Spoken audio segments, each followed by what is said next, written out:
নমস্কার বন্ধুরা, অনুভব রান্নাঘরে আরো একটি নতুন রেসিপিতে সবাইকে স্বাগত জানাচ্ছি। আজকে আমি আপনাদের সঙ্গে শেয়ার করব কাঁচা পেঁপে আর ডিম দিয়ে দুর্দান্ত স্বাদের একটি রেসিপি। এই রেসিপিটি খেতে কিন্তু খুবই ভালো লাগে।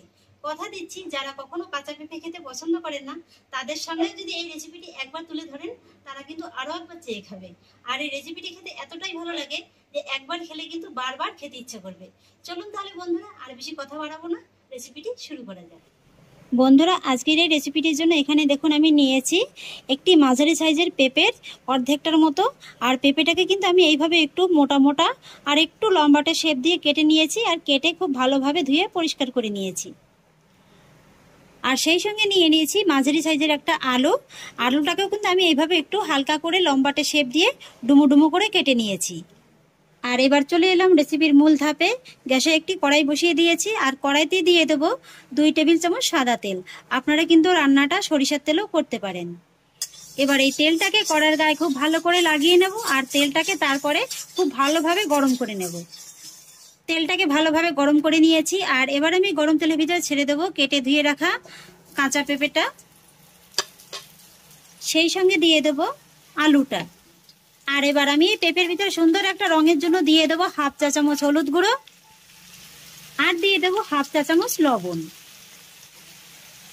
এবার লবণ আর হলুদটাকে পেঁপের সঙ্গে আমি খুব ভালো করে মিশিয়ে নেব। আর তারপর মিডিয়াম হাই ফ্লেমে এই পেঁপে আর আলুটাকে ঢাকা চাপা দিয়ে আমি খুব সুন্দর একেবারে লাল লাল করে ভেজে নেব। পেঁপে থেকে কিন্তু বন্ধুরা বেশ খানিকটা পরিমাণে জল বের হয়, তাই কিন্তু গ্যাসের আঁচটাকে মিডিয়াম হাইতে রেখেই এইভাবে একটু ঢাকা চাপা দিয়ে দিয়ে ভেজে নিতে হবে। এতে করে পেঁপেটাও যেমন খুব তাড়াতাড়ি সেদ্ধ হয়ে যাবে, আর খুব সুন্দরভাবে কিন্তু ভাজাও হয়ে যাবে। প্রায় মিনিট সাথে পরে এবার ঢাকাটাকে তুলে নিচ্ছি। আর এই যে দেখুন, পেঁপে আর আলুটাকে কিন্তু আমি খুব সুন্দর একদম লালচে একটা রং ধরিয়ে ভেজে নিয়েছি। তবে মাঝে মাঝে কিন্তু আমি ঢাকাটাকে তুলে একটু নেড়ে চেড়ে ভেজে নিয়েছি। আর এবার আমি ভেজে নেওয়া পেঁপে আর আলুটাকে অন্য একটি জায়গায় নামিয়ে নেব। তারপরে এই একই তেলের ভিতরে দিয়ে দেবো আবারও 2 টেবিল চামচের মতো তেল। তেলের ভিতরে দিয়ে দেবো 1/4 চা চামচ গোটা জিরে ফোড়ন। সেই সঙ্গে দিয়ে দেবো কিছুটা পরিমাণে গোটা গরম মশলা, আর দিয়ে দেবো একটি তেজপাতা। তেজপাতাটাকে আমি এইভাবে একটু ছিঁড়ে নিয়েছি। এবার আমি এই ফোড়নগুলোকে হালকা করে একটু ভেজে নেব। ফোড়নগুলোকে আমি হালকা করে ভেজে নিয়েছি, আর এবার আমি এর ভিতরে অ্যাড করব মিডিয়াম সাইজের একটি পেঁয়াজ কুচি। পেঁয়াজটাকে হালকা লাল করে ভেজে নেব। পেঁয়াজটা যখন এইভাবে হালকা লাল করে ভাজা হয়ে যাবে, তখনই এর ভিতরে অ্যাড করতে হবে 1 চা চামচ গ্রেট করে নেওয়া রসুন, আর 1 চা চামচ গ্রেট করা আদা। এখানে আমি আদা রসুনটাকে গ্রেট করে নিয়েছি, আপনারা চাইলে কিন্তু আদা রসুনটাকে পেস্ট করেও নিতে পারেন।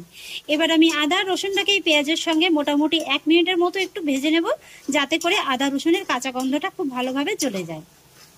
মিনিট খানেক একটু ভেজে নেওয়ার পরে এর ভিতরে অ্যাড করতে হবে 1/2 কাপের থেকে একটু কম গরম জল।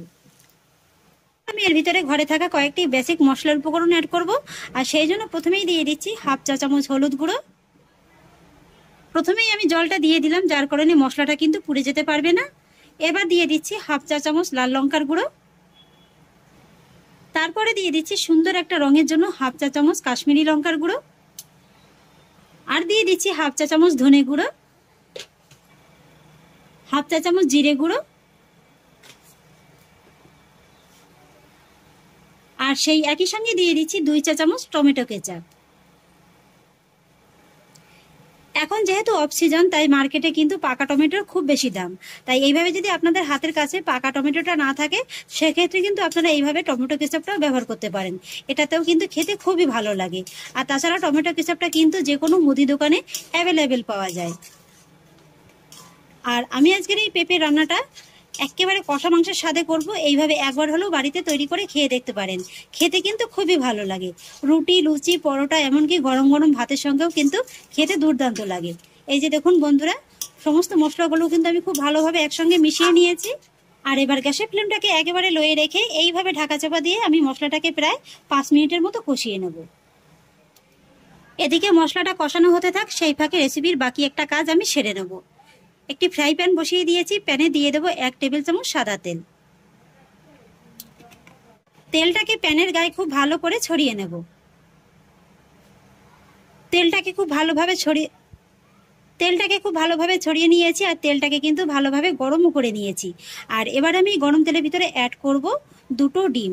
এখানে আমি দুটো ডিম ব্যবহার করছি, আপনারা কিন্তু ডিমের পরিমাণটা বাড়িয়ে কিংবা কমিয়েও নিতে পারেন। এবার আমি ডিম দুটোকে এই গরম তেলের ভিতরে ছেড়ে দেবো।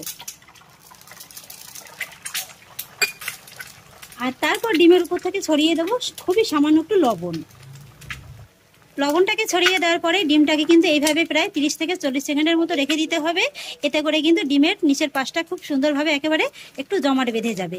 এতে করে কিন্তু ডিমের ভুজিয়াটা তৈরি করতে খুবই সুবিধা হবে। নিচের পাশে যখন এইভাবে হালকা একটু শক্ত হয়ে যাবে তখনই কিন্তু এইভাবে ডিমটাকে একটু ঘেটে দিতে হবে। আর ঘেটে একটু ভেঙে ভেঙে টুকরো করে ডিমের ভুজিয়াটা তৈরি করে নিতে হবে।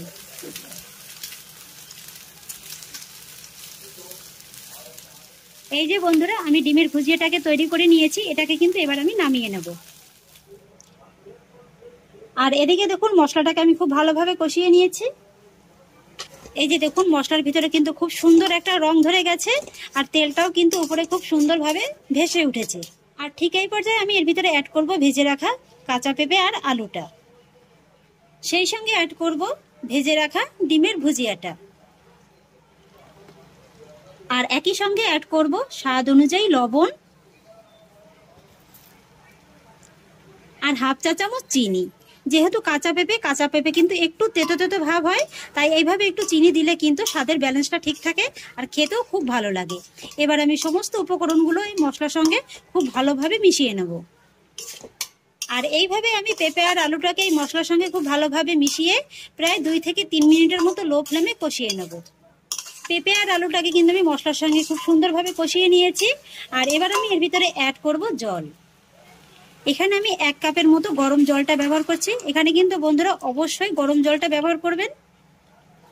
তবে আপনারা যেরকম ঝোলটা খেতে পছন্দ করেন এখানে কিন্তু জলের পরিমাণটা ঠিক সেরকমই দেবেন।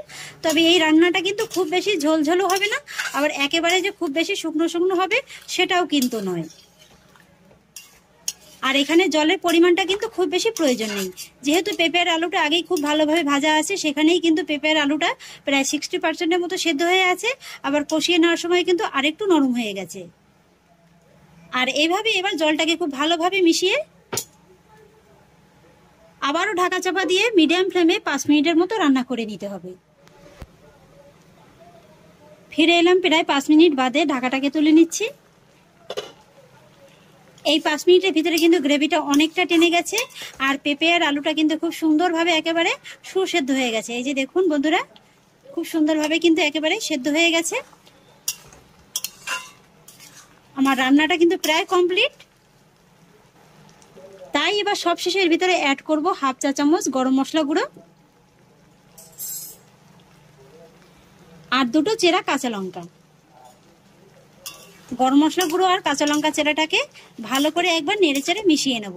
আর তারপর এই পেঁপে আর আলুটাকে মিডিয়াম লো ফ্লেমে মোটামুটি 1 থেকে 1.5 মিনিটের মতো রান্না করে নেব। আবারও ফিরে এলাম 1 থেকে 1.5 মিনিট বাদে। এই যে বন্ধুরা, তৈরি হয়ে গেল আমার সম্পূর্ণ নতুন স্বাদে ডিম ভুর্জির পেঁপে আলুর ডালনা।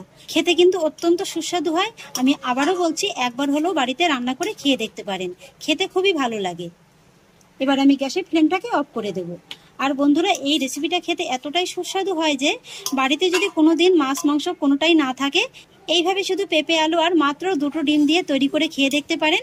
মুখের রুচিরও যেমন স্বাদের পরিবর্তন হবে আর তেমনি কিন্তু পেট ভর্তি করে আপনারা পুরো ভাত কিংবা রুটি খেয়েও নিতে পারবেন। বাড়ির লোকেরা খেয়ে কিন্তু আপনার শুধু প্রশংসাই করবে। এবার আমি রান্নাটিকে নামিয়ে নেব। তাহলে আশা করছি বন্ধুরা, সম্পূর্ণ নতুন স্বাদের আমার আজকের এই পেঁপে আলুর রেসিপিটি আপনাদেরও খুব ভালো লেগেছে। যদি ভালো লেগে থাকে তাহলে আমাকে অবশ্যই একটা লাইক এবং কমেন্ট করবেন, সেই সঙ্গে বন্ধুদের সঙ্গে শেয়ার করবেন। আর প্লিজ বন্ধুরা, যদি আমার পরিবারের নতুন সদস্য হয়ে থাকেন তাহলে একটা সাবস্ক্রাইব করে পাশে থাকা বেল আইকনটি প্রেস করে দেবেন।